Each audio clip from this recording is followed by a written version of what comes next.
Le clap. Ah, j'étais devant en plus. D'accord, ok. Manuel Dupertuis, cofondateur de la société Les Autrement Dit. Damien Joulin, cofondateur des Autrement Dit. Les Autrement Dit, c'est une société qui a deux marques commerciales.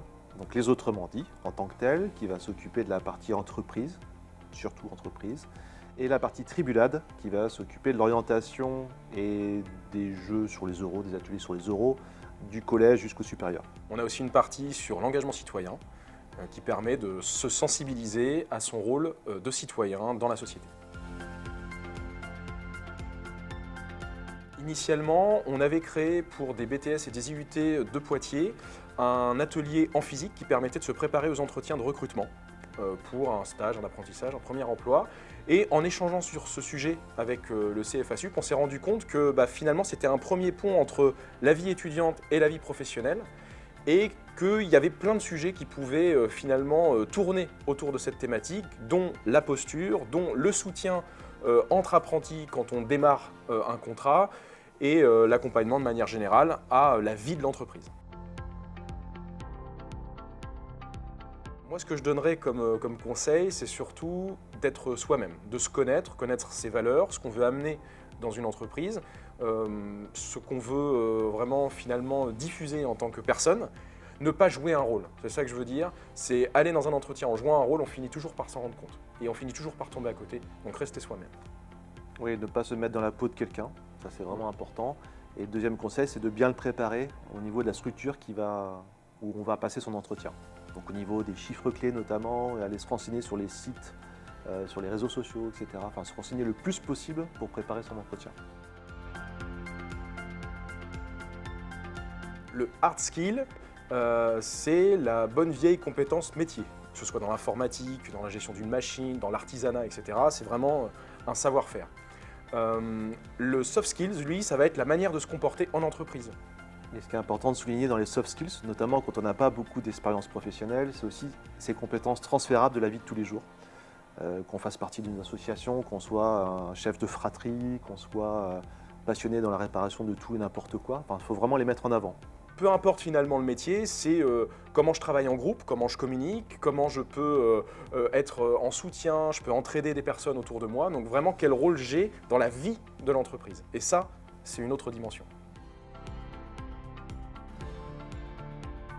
Le premier atelier que l'on propose, c'est Ensemble Apprentis. Ensemble Apprentis, c'est pour échanger entre ces problématiques et ces bonnes pratiques entre apprentis, en tant qu'étudiant et aussi professionnel. Donc c'est la double structuration d'un apprenti.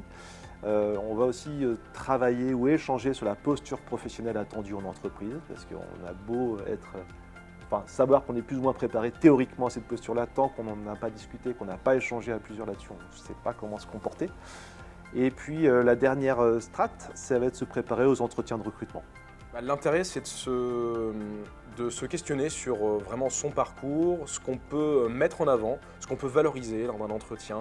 Donc se préparer au mieux et surtout partager ces sujets avec d'autres apprentis, d'autres personnes qui sont dans le même cadre. L'intérêt principal, c'est d'avoir la vision de l'autre, notamment les personnes qui ne connaissent pas. Voir si on a un discours déjà cohérent, si on arrive à se projeter facilement, à valoriser facilement aussi ses expériences, qu'elles soient professionnelles ou personnelles, et à se projeter dans des situations, alors pas des situations pièges, hein. Nous on ne tend pas des pièges dans les ateliers, c'est évidemment de vraiment visualiser des situations qui peuvent arriver tous les jours.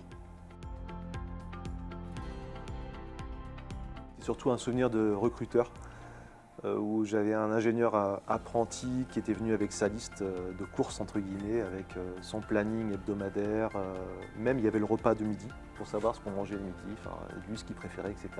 Donc voilà, c'est bien de se projeter, mais effectivement c'est important aussi de ne pas tout proposer. Alors moi je me rappelle d'un entretien que moi j'ai passé pour être manager d'une grosse équipe sur un site parisien, enfin en banlieue parisienne.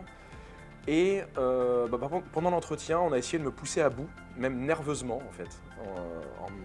C'était même limite irrespectueux, pour voir comment je réagissais dans mes derniers retranchements, etc.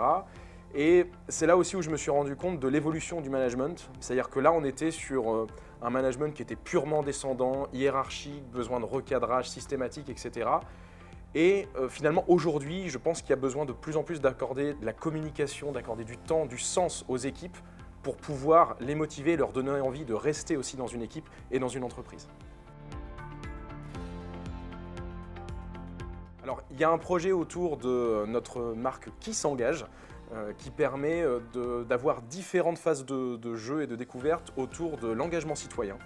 Donc sensibilisation aux thématiques citoyennes, sensibilisation au débat, et donc à travers ça aussi de comment prendre du recul face aux fake news, etc. On a aussi un jeu qui défile qui permet de se questionner sur l'égalité femmes-hommes et l'évolution dans le temps depuis plusieurs siècles et de voir un peu toute l'évolution de tout ça. Et aussi un jeu autour de projets citoyens, comment créer en groupe des projets engagés en tant que citoyen. Et deuxième gros projet va s'adresser à la partie grand public. Donc ça, c'est un peu le saut que l'on fait cette année. Notamment, on travaille un gros projet sur la sensibilisation numérique pour les plus jeunes jusqu'aux plus vieux. Autour d'un jeu de plateau qui peut se jouer en famille, en atelier, en classe, etc. Donc voilà, ça c'est un gros défi pour nous cette année. Alors nous, on aime particulièrement travailler avec le CFA de par sa posture, la posture du CFA, c'est-à-dire cette envie de traiter l'ensemble des thématiques que peut rencontrer un apprenti.